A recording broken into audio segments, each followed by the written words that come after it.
Welcome to the Spine and Rehab Specialists podcast series. My name is Harry Koster, physical therapist and the host of this podcast. We are a physical therapy company with multiple clinics in the El Paso, Texas area. Each episode, we will go over a different physical therapy or general health related topic just to give you more insight in some of the things that are going on in our field and possibly in your life. I hope you enjoy today's episode. Let's get into it. Well, welcome everybody. Another episode of the podcast series for Spine and Rehab Specialists.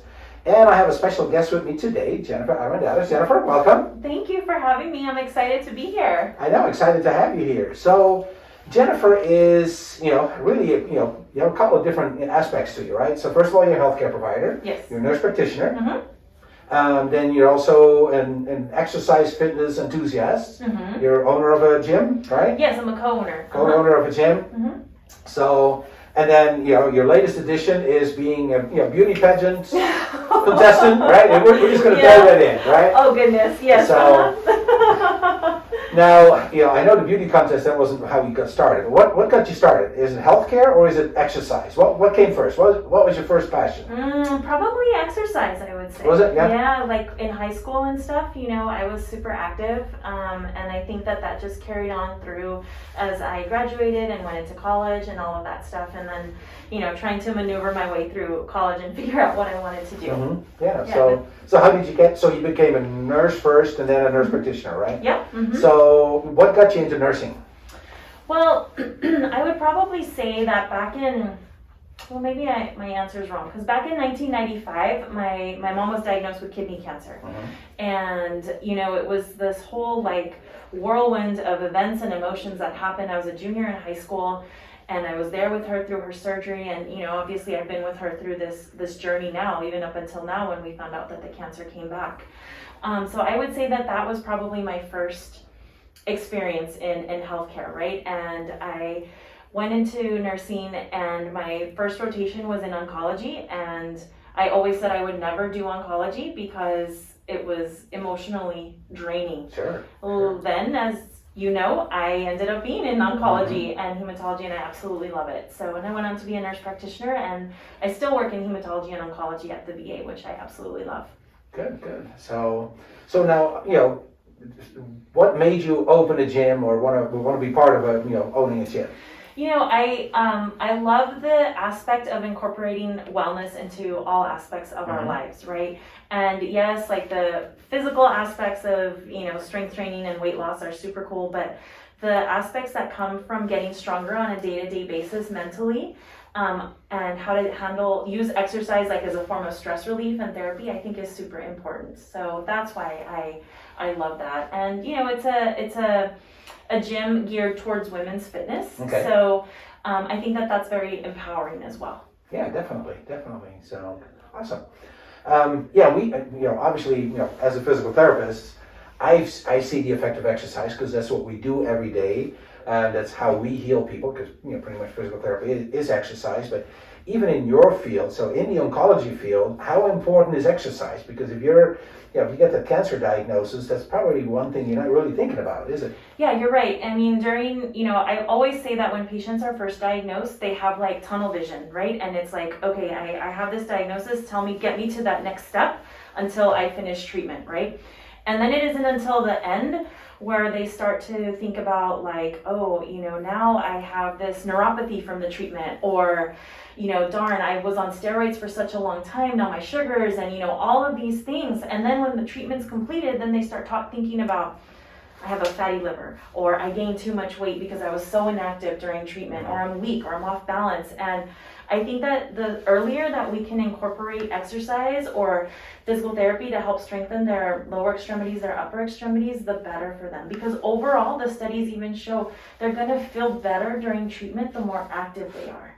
So that's why I think it's so important to have this talk. Yeah, and I think a lot of times people don't think about that. Because, you're right. Somebody who's get diagnosed with cancer, probably the first thing is, am I going to die? Right. Which, luckily, most people with cancer don't die. Right. Right? We think that, cancer is just horrible diagnosis that you're going to die from, but not necessarily. A lot of people survive. Yes. What's the survival rate for like breast cancer and stuff? Oh, I mean, the survival rate now is so much higher. Even when I look back when I worked in the hospital, 15 years ago, we didn't have all the treatments that we have now. And now I can take care of women who have metastasis to the bone, and they're doing fantastic, So all of these things have improved the quality of life so much more. And it's true when you hear people say cancer is now a chronic disease. Not that I'm trying to belittle the severity of it, but it is. It's a chronic disease, and we need to learn how to deal with that now. Yeah, and it's probably good to start thinking about that early on.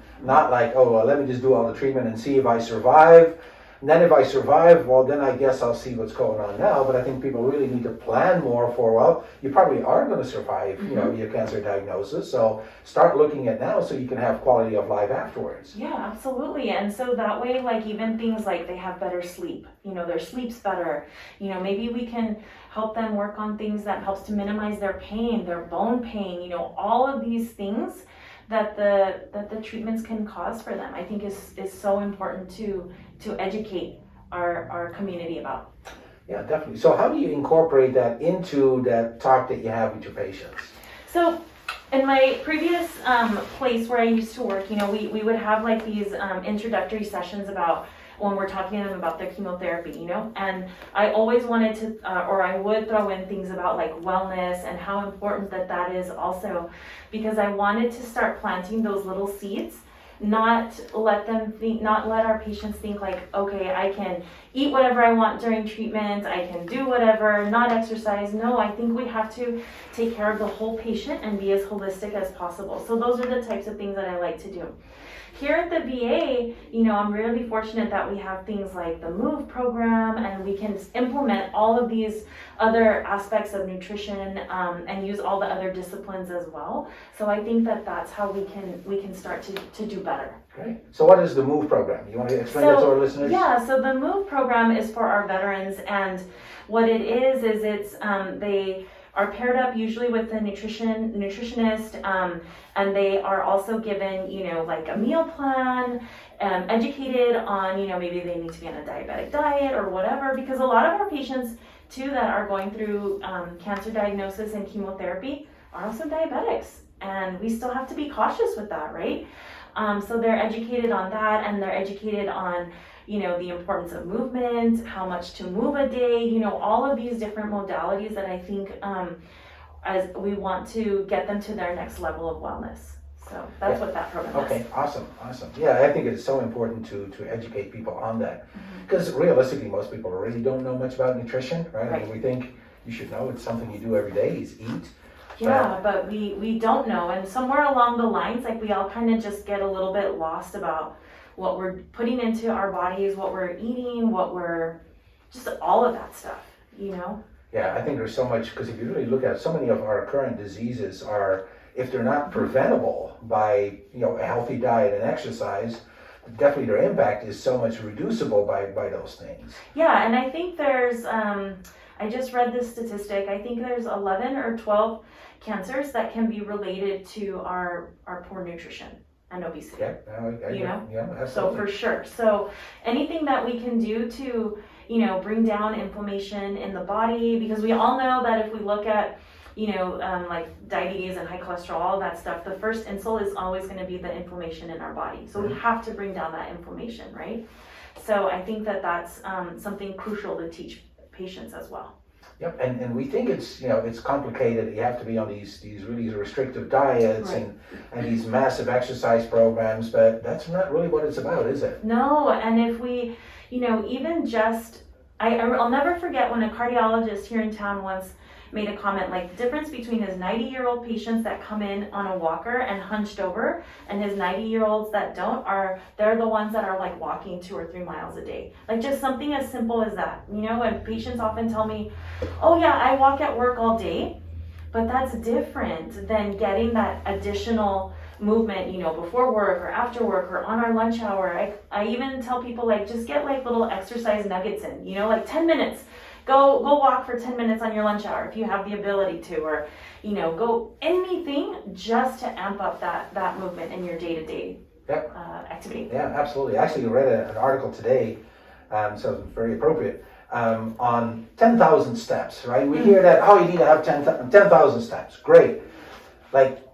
And we know that moving is important, but how important is it really to get to those 10,000 steps? And it was interesting to read that research that showed the mortality. This was the mortality from any case, from any causes. So any causes of death. If you went instead of 5,000 steps a day to 10,000 steps a day, it reduced that mortality by 50%. Wow. It was amazing. And because I look at it as I have a pretty active job as a Yes. physical therapist and walking around. But at the end of the day, if I don't exercise, I get maybe 5,000-6,000 steps in. Absolutely. So it's that's not enough. Why don't I go for a walk afterwards? And it's really, so even that person that said, well, I walk a lot at work, you're probably not getting in that much. So get in that walk so you can get to those 10,000 steps instead of 5,000 steps, and you all of a sudden, your mortality rate goes down by 50%. It was that impressive. Yes, Yeah. It was awesome to read that because, and it was actually a physical therapist that posted the article saying, we have that 10,000 step, but does it truly matter? Well, guess what it does. Yeah, absolutely. Yeah, so. Or even let's park a little farther if we can, right? Or, take one flight of stairs instead of, whatever, just something. I think will be very beneficial for everybody. Yep. Yeah, and again, it doesn't have to be this, I have to go to the gym for 2 hours. No, you don't. Really not. Right. So, and there's so many different ways that you can exercise. So obviously, if somebody has has cancer and is going through treatment, maybe it needs to be a guided exercise program. So maybe then that's when physical therapy is very important. But in the long run, exercise. That's why they can go to your gym and exercise there. They can come to our wellness program that we have in the clinic, or just go for a walk in the neighborhood. There's so many different ways of doing that. Yeah, and even things like strength training, how key that is, because so many of the treatments that people take also can start to really wear away at their bones, right? So the strength training would be super helpful for that as well. And I know that sometimes it's just been in my experience, as women sometimes want to shy away from strength training because they're afraid they're going to get super big and bulky, but that's not the case. We need to also incorporate that and educate people about the importance of strength training as well. Yeah, you're going to get bulky if you lift heavy weights and everything. It's you don't have to lift heavy weights. Right. So, you can have relatively light weights. Get the 2 or 3 pound weights out and do a variety of different exercises to help with muscle building and bone building. Absolutely. And then also too, the importance of balance exercises and unilateral exercises, right? Because our elderly patients who are going through chemotherapy, yes, of course, they're weak or they're anemic and they are going to be dizzy and they are more at risk for fall risk, which I'm sure you see happen all the time. Absolutely. And I think that also those are very important to educate people about too, because prior to them starting treatment, because once they're in the thick of treatment, they're probably already lying down most of the day, and rightfully so, they're tired. But if we're talking to them about adequate hydration, adequate nutrition, exercise, all of that stuff, and we plant those seeds, then that's only going to improve their outcome. I highly believe that. Yep, absolutely. We've seen it. We do from time to time get people that have gone through treatment for cancer, and a lot of times it is hard to get them going. I feel exhausted. I'm so tired. Now you want me to do exercise? I'm already tired. So, but we also see that once we get them going, and we have to do a graded exercise exposure at that point. It's not like, hey, here's your 45-minute exercise program. You can't do that, but we start gradually on. And after a couple of visits, wow, I really do feel so much better. Yeah, absolutely. It is amazing. Actually, I have one patient, and unfortunately, he's had kind of recurring cancer over the years. And every time he comes back, it's kind of the same thing. He's not feeling well, and kind of looks at me when I tell him, well, you've got to get exercising, and it takes him a couple of times, and then he's like, yeah, you're right. I really need to be exercising, and I feel better when I do it. I have more energy, less pain. I'm moving better. Yes. Yeah. And also, not to mention the effect that has on us mentally too. The exercise. Hands down, I always say, exercise is my therapy, because I get my aggressions out or whatever I'm doing, and I think that that's also something that people start to find out how great they feel after too. Yeah. You can get in a zone when you're exercising and really just, kind of leave the world behind you and leave your worries behind you. Yeah. But it also exercise, reduces and, or releases endorphins and things like that actually, make you feel better. Not just the idea that you're feeling better, but you actually, it helps your health. Yes. Yeah, absolutely. Yeah. Yeah, so, absolutely. So, I'm hoping that this kind of inspires some people, to not feel so desperate and thinking that, their functional life is over. It's like, no, right. let's get you going. Yeah, because there's so much more, or there's so many benefits that they can reap from it, and I think that if patients hear that they have somebody who's willing to like promote exercise and to help them and take the time, not like this, like you said, this marathon session that you and I've been a patient here, and I know my daughter's been a patient here with you guys, so I see firsthand like the awesome job and care that you have for patients and the whole plan of care. Patients would really benefit from learning about this. Yeah, because we absolutely don't have any kind of standard program that we do on everybody who walks in with any diagnosis. Like every exercise program that we ever do on any kind of patient is special to them based on their condition and based on what we evaluate, what we find, and what their tolerance is. Yeah. And that's really, to me, how it should be. Especially, we have somebody who's recovering from something pretty traumatic already, or is still in the middle of the treatment. You've got to make sure that they feel like their program is individual and that it can change. I mean, I have a patient, really not feeling that well today. Okay, let's take it a little bit easy, but let's still get you going. Let's not stop, but let's just take it a little bit easier. Yeah, I think that makes people feel so much more comfortable, because whether you're coming in for physical therapy or you're going to the gym, and just the thought of going to the gym makes you feel like, oh no, I don't want to go there, knowing that someone is tailoring a program for you, for your diagnosis, for everything you're going through, will just put people at ease. Yeah, I definitely think, because you can't just tell them, those patients, just go to a gym and start exercising, you'll be all right. No. That's not, that's definitely not the case. Yeah, so many things that they have to, like, their blood work, checking their blood pressure, all of those things to make sure that they don't have a fever, all of that stuff, because the treatments that they're going through are so harsh sometimes, and they're going to have their good days and they're going to have their bad days. Yep, definitely. And a lot of times we monitor vital signs, we take blood pressure, heart rate, and things like that throughout the program. Yeah. So I've absolutely seen that firsthand. How the physical therapists do that here. Absolutely. Good. Awesome. So now tell me, why did you get into this beauty pageant? I have to know. Well, did you ever do any beauty pageant before that? No. No? No. All right. So what made you sign up for that? So, I mean, I'm 42, so I guess I'm kind of like older, right? But I just feel that at my age now, at 42, I'm more confident and stronger than I was in my 20s and 30s. So when I saw like the Facebook post for it, I thought, well, why not? I think it'd be a great experience. I think it'll be something that I want my kids to see, like, hey, you can try new things no matter what. And I thought, why not? I enjoy working out. I enjoy being like on social media and all of that that stuff, right? And it was a really great experience. I met some really amazing women, people I would have never met before, and it was a lot of fun. I found out about it like 3 weeks before it was going to happen, and I just went all in.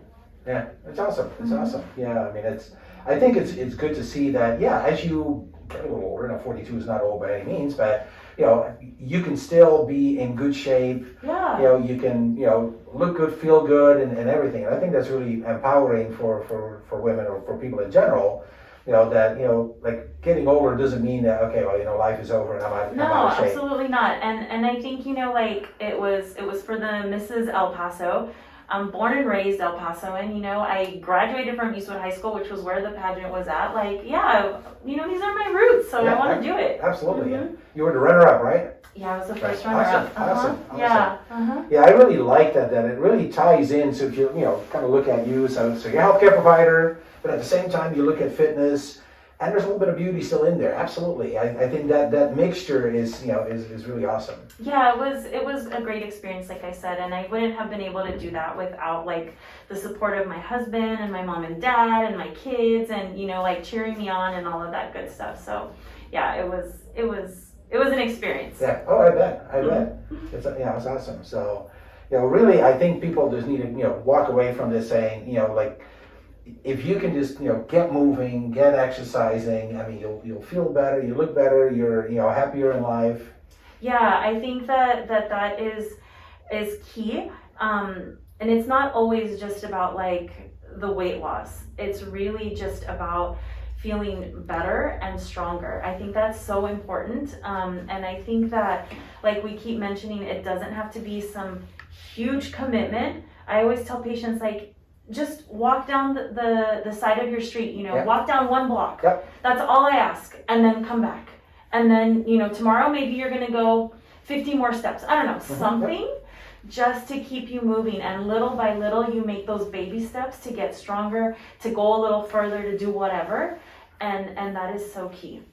Yeah, it is really, little steps. And I think that's, what people need to really understand. It's like, start with something, do something. Yes. Walk up and down your driveway. I have a long driveway, so I can walk up and down my driveway, 10 times, and all of a sudden that's probably 2,000 steps or something. Yeah, or body weight workouts. There's nothing wrong with body weight workouts, or doing like push-ups by the countertop, Yep. or just anything. Resistance bands, so many things that, water bottles for God's sakes, whatever. Yep, get the cans of beans out of your pantry and lift Yeah, those up. yeah. That's, Or, our Lysol wipes and Clorox wipes, since we're all inundated with all of that stuff right now. You probably have some extra ones Yeah. later on, right? Yeah, so I think that's key. And, going back to like when people that are going through their chemotherapy, I know that sounds a lot to go through, but that exercise in the long run is going to be so beneficial for them. Right. Yeah. Absolutely. Just get going, even if you don't quite feel like it. Yeah. But really look at it. There's light at the end of the tunnel, and we'll help you through this. Yeah. So like for their balance, for all of that stuff, their core work, lower back, everything, fall risks, all of that stuff. And I always tell, people, like, you never regret your workout. Like, nobody ever finishes a workout saying, oh man, I wish I hadn't worked out today. No, Never, you don't. Never, exactly. Never. Yeah. So I think that if we just kind of remember that, like, okay, let me just get those 15 minutes in, those 20 minutes, whatever, you'll be good to go. Awesome. Yeah.